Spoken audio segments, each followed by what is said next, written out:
Wonder Woman, absolute Wonder Woman. Let the boys get up. Let them get up. We are on the next issue for Absolute Wonder Woman, and she is on next. Do you hear me? I just love how they keep displaying her power at this point. Welcome back to the doctor's office. I am, interrupted my introduction. Welcome back to the doctor's office. I am Dr. K. Knight, here to give you proper diagnosis and prognosis and everything comics and comic book characters. So she is still fighting this tetracide, but we get a little bit more information about her lasso, because her lasso, when roped around others, causes great pain and terror, essentially, in that person or creature that it is wrapped around. And when we saw it earlier, it was red. Sure, it's still the same lasso. It's the only one that she's got. Anyway, this time it is green. So we get a little bit more information with it. Her mother is the one who did make it. Cersei made it. And she does give it to her, and she does have like this challenge that she does when she goes up against this creature, and she barely looks like she barely survives that. When she comes back to talk to her mother about it, she says that she thinks that it's a little bit cruel, and her mom does get offended.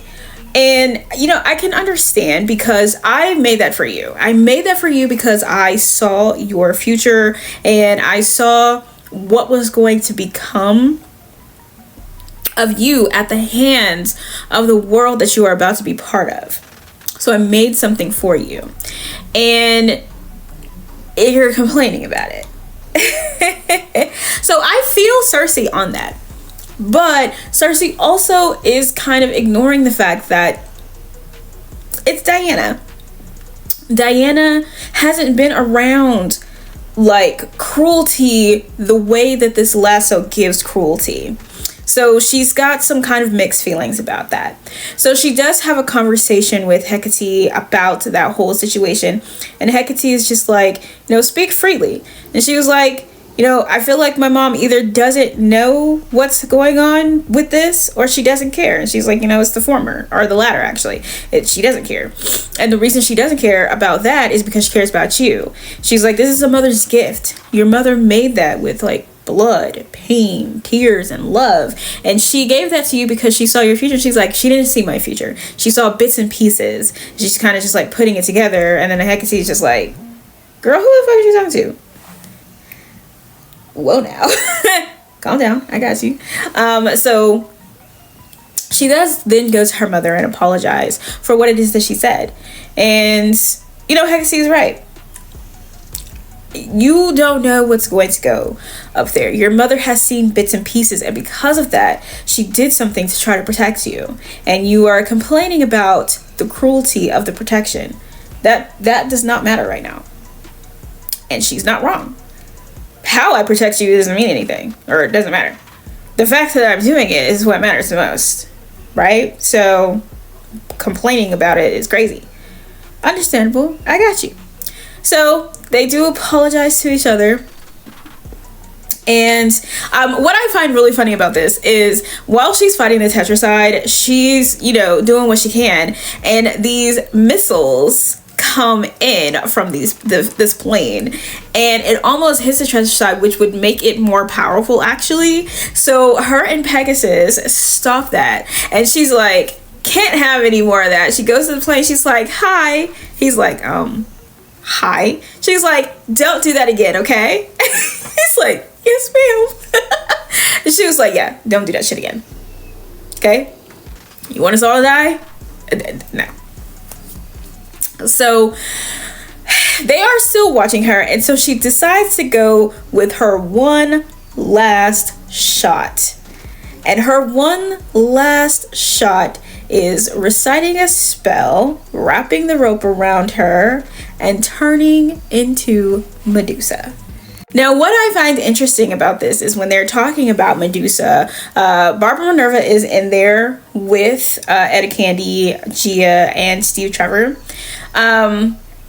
when they're talking about Medusa and she's providing that information, she's providing the information of when Medusa had been sexually assaulted. She was a priestess of Athena. Medusa had been sexually assaulted by Poseidon, I'm pretty sure. And it was in Athena's temple. And Athena took offense to that and turned her into the Gorgon that she was. Turned her into that. But Barbara does say, that, you know, there are stories that contradict, so it may not be true at all. And of course, you know, there's just the different stories that come when it comes to Medusa. So I thought that was interesting, them incorporating that. So she does turn into Medusa, and she says, but Medusa's look is not really the curse that she was given.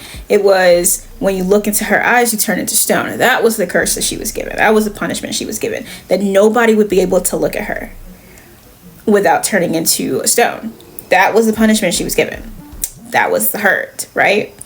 And it was because she was so pretty. So, the tetracide does turn to stone, of course, but Diana does not come out of that Medusa form. So she's kind of rampaging through the city, and Steve Trevor is going to go try to break her out of it, because he's like, you know, when you turn into something that you're not, you need to be reminded of what you are, like of what you are, who you are, what you were, who you were. And so Ed is like, no, don't do that. Like, you're going to get yourself killed. And Barbara remembers, like, it actually probably is a good idea. It's probably a really great idea for him to go do that. Because he is the only one here who actually knows Diana well enough to even try to break her out of that.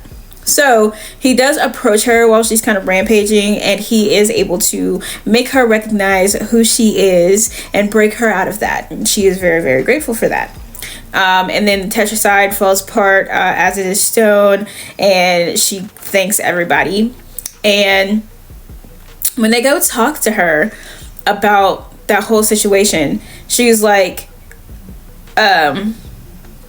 Medusa's story is a horror story, basically. And it was a punishment given to her by a goddess that I love and I treasure, who's done nothing but bless me, Athena. And, you know, it's kind of just like that weird dynamic, because you had to endure the curse that Athena ended up giving to somebody else for something that wasn't even her fault. So, her basically confirming that was the story that, you know, people had gone with when it came to Medusa was very interesting to me, because it just solidified one of the reasons why I just don't really like Athena anyway. While they're standing there talking, this blue light shows up, and they're like, oh, are you leaving? She's like, no, there's a lot of work to do. I'm not going anywhere. And this gigantic blue hand pulls her ass down, and then she just disappears. And it's just like, oh, okay.